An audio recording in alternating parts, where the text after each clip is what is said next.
Al келіңіз. Құдағайды келіп қорға тойдырамыз қазір. Ал құдағай, барсаңыз.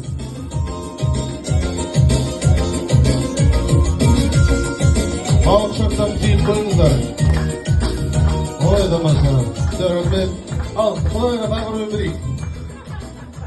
Келіңіз құдағай, енді өзіңіздің әрине айтады ғой, туған құдағайыңыз әрине әжесі болғаннан кейін әжесін де әрине ортаға шақырып жатқанымыз. Ал келіңіз, қосы ғой қос құдағайға. Балдар бақытты болсын.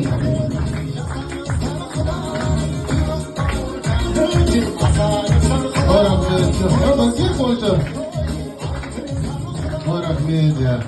Тату болыңыздар. Керемет тамаша осындай балаларыңыздың қызығын көріңіздер. Ал енді қос құда мен құдағай бір жақсы тілектерін білдірсін ағайындар.